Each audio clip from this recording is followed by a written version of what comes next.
जीरा, मेथी, धनिया, अजवाइन, सौंफ इन फसलों को लगाया हुआ है। प्रबंधन की वो विधि बताने जा रहे हैं जिससे आपकी फसल का उत्पादन ज्यादा होगा। जीरा है हमारा, जीरे के लिए 30 से 40 किलोग्राम नत्रजन प्रति हेक्टेयर, फॉस्फोरस लगभग 25 से 30 किलोग्राम, ऐसे ही पोटास 25 से 30 किलोग्राम। धनिया में जैसे अब एनपीके की डोज है, नत्रजन इसमें 60 किलोग्राम चाहिए प्रति हेक्टेयर के हिसाब से, पोटास और फॉस्फोरस है वो लगभग 40 किलोग्राम। मेथी में देखो किसान भाइयों, आप जानते हो जैसे ये लेग्यूमिनस क्रॉप है, जो जड़ें हैं उनके अंदर गांठें बनती है और ये खुद अपना नत्रजन अपना स्वयं बनाती है।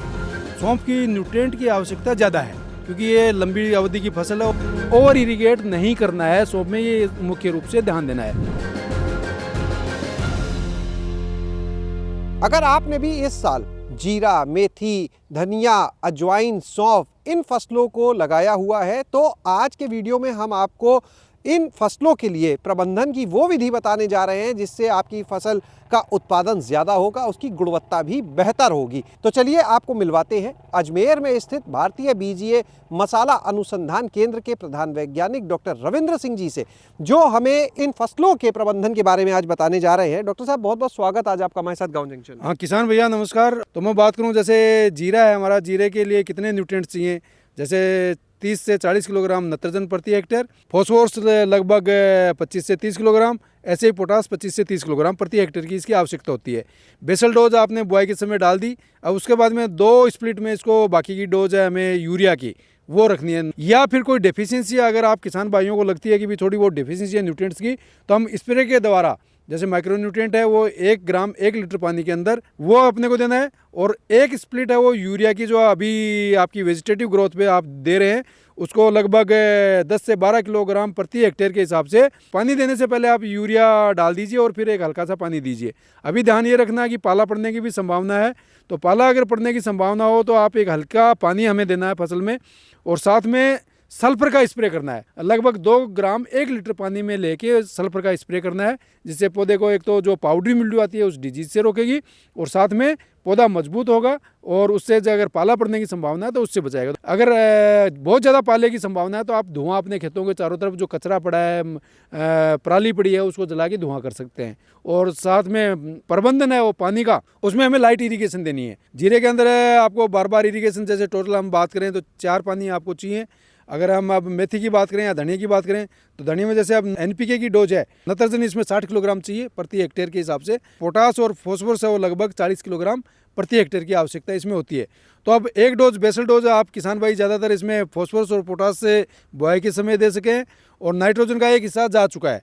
अब बाकी की एक स्प्लिट है वो अभी देनी है, और दूसरी स्प्लिट है वो लगभग 12 से 15 किलोग्राम प्रति हेक्टेयर के हिसाब से आपका जब दाना बनना शुरू हो जाएगा उस टाइम हमें एक डोज और उस टाइम देनी है। तो अभी आप देख सकते हैं ये हमारे पीछे मेथी की फसल लगी हुई है, इसके बारे में अब हम बात करेंगे। डॉक्टर साहब, मेथी की फसल को लेकर क्या ध्यान देना है? मेथी में देखो किसान भाइयों, आप जानते हो जैसे ये लेग्यूमिनस क्रॉप है, इसमें जो जड़ें हैं उनके अंदर गांठें बनती है और ये खुद अपना नत्रजन अपना स्वयं बनाती है। तो इसमें एक चीज़ का आपको ध्यान देना है कि इसमें जब शुरू में बुआई करते हैं तो उस टाइम हमारे जो रेतीली मिट्टियाँ ज़्यादातर एरिया में, तो उनमें क्या नाइट्रोजन की कमी है, तो इनिशियल स्टार्टर डोज इसमें नाइट्रोजन देनी है जो 20 किलोग्राम प्रति हेक्टेयर होती है। उसके बाद में मेथी में नत्रजन की आवश्यकता नहीं है। फॉस्फोरस और पोटास है वो आपको शुरू में बुआई के समय बेसल डोज के रूप में इसमें 20 किलोग्राम नत्रजन बताया मैंने जैसे, और 40 ग्राम फॉस्फोरस और 40 ग्राम पोटास प्रति हेक्टेयर के हिसाब से शुरुआत में इसमें देनी है। बाद में ये अपना नाइट्रोजन का फिक्सेशन खुद करना शुरू कर देगी। ये देखिए गांठ दिख रही है आपको जी, तो ये खुद ही अब नाइट्रोजन बनाने लग गई है। तो यानी वो बुआई का समय जा चुका, लोग दे चुके, तो यानी अब इसमें नहीं देना। अब इसमें पानी का प्रबंधन करना है और हल्का सा सिंचाई करनी है। अच्छा, जैसे यहाँ तो रेतीली जमीन है, अगर हम पूरे अन्य जगहों की, अन्य राज्यों की बात करें तो वहाँ पर क्या प्रबंधन बदल जाएगा कुछ? प्रबंधन में थोड़ा सा चेंज, लोकेशन स्पेसिफिक रहेगा। अगर अपन सोइल टेस्ट बेस्ड पे अगर देखें तो अगर अपनी मजबूत सोइल है, उसके अंदर न्यूट्रिएंट्स सप्लाइंग कैपेसिटी अच्छी है, तो ये डोज और कम हो जाएगी थोड़ी। तो लेकिन ज़्यादातर एरिया हमारा ग्रोइंग एरियाज हैं, मैक्सिमम में सैंडी लोम और लोम या सैंडी सॉइल्स हैं, तो उनमें फिर ये प्रैक्टिस हमें फॉलो करनी है। चलते हैं, आपको सौंफ और अजवाइन की जो फसल है वहाँ पर किस तरह से प्रबंधन करना है वो भी दिखाते हैं। सौंफ में भी न्यूट्रिएंट मैनेजमेंट उतना ही महत्वपूर्ण है जितने बाकी फसलों में है, और सौंफ की न्यूट्रिएंट की आवश्यकता ज़्यादा है क्योंकि ये लंबी अवधि की फसल है और साथ में बढ़वार भी इसकी लगभग 2-2.5 मीटर तक चली जाती है। तो इसकी सबसे ज़्यादा खुराक है 90 किलोग्राम नत्रजन प्रति हेक्टेयर और 60 किलोग्राम फॉस्फोरस और पोटास प्रति हेक्टेयर की इसकी आवश्यकता है। इसमें बेसल डोज आप शुरू में दे चुके हैं, लगभग 30 किलोग्राम नत्रजन और पूरा पोटास और पूरा फॉस्फोरस 60 किलोग्राम वो बुआई के टाइम में डाला है। और अब जो स्प्लिट में 2 या 3 स्प्लिट में इसमें अब नत्रजन और डालना है। तो लगभग ये मानिए कि आप 20 से 25 किलोग्राम नत्रजन प्रति हेक्टेयर अभी आपका जो वेजिटेटिव ग्रोथ हो रही है उस टाइम देनी है। और बाकी की बची हुई है, जब दाना बनना शुरू हो गया उस टाइम बची हुई 25 से 30 किलोग्राम नत्रजन है वो तीसरी स्प्लिट या चौथी स्प्लिट में भी हम ले जा सकते हैं इसको। जितना हम 3 या 4 स्प्लिट में करेंगे उसके न्यूट्रिएंट यूज एफिशिएंसी, इसकी यूरिया की जो दक्षता है वो बढ़ जाएगी। तो उससे एक तो लॉसेस कम होंगे और फसल का उत्पादन है वो अच्छा होगा। जहाँ तक पानी की बात है तो इसको लगभग 8 से 10 इरीगेशन चाहिए। अगर हम सरफेस इरीगेशन से देते हैं, अगर बूंद बूंद सिंचाई प्रणाली से देते हैं तो पानी की और बचत होती है और उसमें आपका लगभग 50 से 60% पानी बचेगा। और बूंद बूंद सिंचाई प्रणाली में हमें ये ध्यान देना है, हर तीसरे या चौथे दिन जितनी क्रॉप की डिमांड है, अगर सर्दियों में अपन बात करें तो 15 से 20 मिनट ऑपरेट करना है। और जैसे गर्मियाँ बढ़ेंगी फरवरी के महीने में तो वो 25 से 30 मिनट हो जाएगा। और अप्रैल और मई के महीने में वो लगभग 40 से 45 मिनट प्रति हेक्टेयर आपको वो ऑपरेट करनी है ड्रिप इरिगेशन। सौंफ में सबसे ज़्यादा नुकसान होता है, कई बार किसान भाई ज़्यादा पानी दे देते हैं तो उससे फसल गिर जाती है, लॉजिंग हो जाती है। तो आपको ओवर इरीगेट नहीं करना है सौंफ में, ये मुख्य रूप से ध्यान देना है। तो अभी हम आ गए उस प्लॉट में जहाँ पर अजवाइन लगाई गई है। तो डॉक्टर साहब, ये अजवाइन की जो फसल है इसको लेके किस तरह का प्रबंधन करना है, किस तरह के पोषक तत्वों की इसे ज़रूरत है? अजवाइन है वो थोड़ी लंबी अवधि की फसल है, लगभग 160 से 180 दिन की ये फसल है। इसमें भी फोलिएज ज़्यादा आता है लेकिन इसकी न्यूट्रिएंट रिक्वायरमेंट कम होती है इसमें, क्योंकि रूट सिस्टम बहुत गहराई तक जाता है। तो ये इसको अगर ज़मीन में अगर न्यूट्रिएंट आवश्यक रूप से उपलब्ध हैं तो ये कम पोषक तत्वों में भी अपना काम चला लेती है।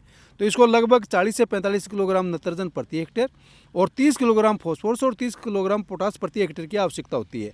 इसमें अपन बेसल डोज है वो बुआई के समय पूरा फॉस्फोरस, पूरा पोटास और लगभग 1/3 हिस्सा नत्रजन का बुआई के समय देना है।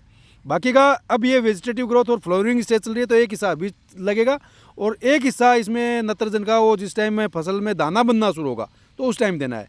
पानी की जहाँ तक की आवश्यकता है इसमें 4 से 5 पानी देते हैं। क्रिटिकल स्टेज की मैं बात करूँ तो जिस टाइम दाना बनना शुरू होता है उस टाइम स्ट्रेस नहीं आना चाहिए पौधों पे, उस टाइम हमें पानी का हल्का पानी देना है। इसमें भी लॉजिंग की प्रॉब्लम आती है क्योंकि बढ़वार बहुत ज़्यादा होती है।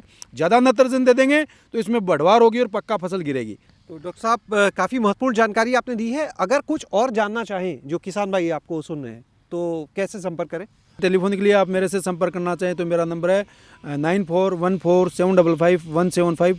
बहुत बहुत धन्यवाद सर इस महत्वपूर्ण जानकारी के लिए। तो आज आपने देखा इन 5 प्रमुख जो बीजीए मसाले वाली फसलें हैं जिसे बड़ी संख्या में किसान अलग अलग क्षेत्रों में लगाते हैं, उनमें आपको किस तरह से पोषक तत्वों का प्रबंधन करना है, किस तरह से पानी का ध्यान देना है सिंचाई का, और कैसे यहाँ पर खरपतवार का प्रबंधन करना है। शैलेश अरोरा, गाँव जंक्शन। गाँव जंक्शन को सभी सोशल मीडिया प्लेटफॉर्म्स पर फॉलो करें। व्हाट्सएप चैनल और जीमेल आईडी पर भी संपर्क साध सकते हैं।